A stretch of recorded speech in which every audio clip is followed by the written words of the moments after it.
Fantastic work on the film, really loved it. Thank you very much. Thank you. Now I wanted to know, how much time did you spend listening to local radio before you wrote Alpha Papa, and what was the weirdest or funniest stuff that you heard while you were doing that? The character of Pat actually was slightly different when we first started writing it, and I won't name him, but there's a regional BBC DJ who's got a sort of late night show that largely consists of him just talking to old women, wishing them well after. I hope your cough's got better. Literally that for hours and hours, and people absolutely love him or her. So all that was originally intended to give us inspiration for the Pat character, but we got a lot of good Alan stuff from that. We also visited Radio Norwich. Is it Radio Norwich? Yeah, one of the locals. Yeah. I mean, when I'm Alan Partridge was written, they just made up the name Radio Norwich because it didn't exist. But subsequent to I'm Alan Partridge, someone named their radio station Radio Norwich. So we thought we've got to go there. And that was really useful, actually, because they have cards up all over the walls with little sort of reminders to the DJs of how to speak, and keep it local, keep it local.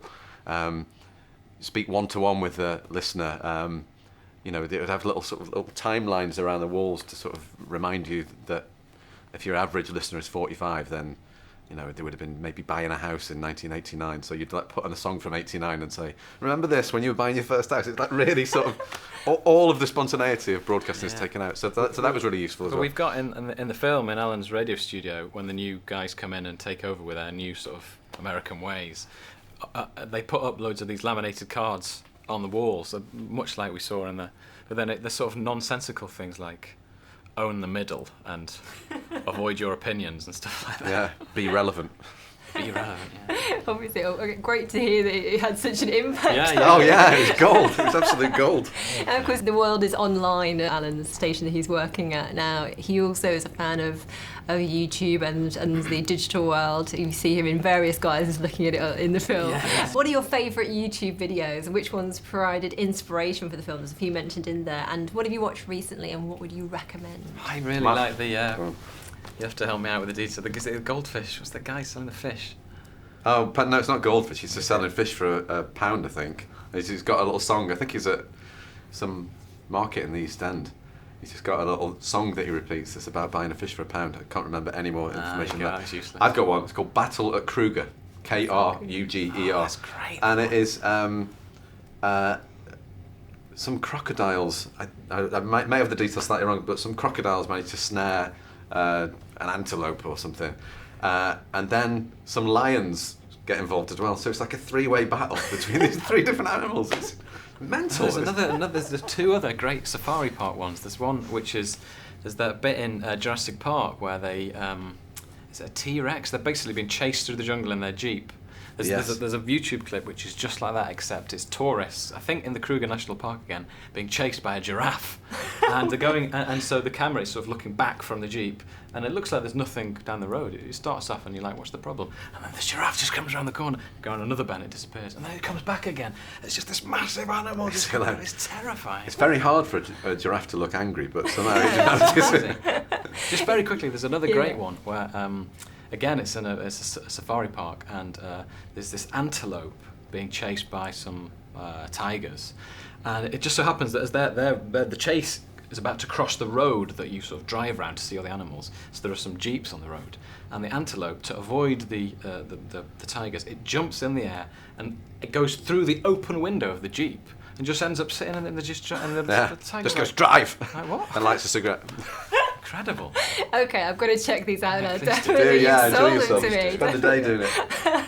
How much time do you spend watching YouTube clips and playing Angry Birds, which also gets a mention in the film, compared to writing? I think you can tell. Yeah. There's whenever we sit down with Steve to do a writing session, Steve he doesn't like to go straight into it cold. He likes to do a lot of 20 minutes or so of small talk before it starts.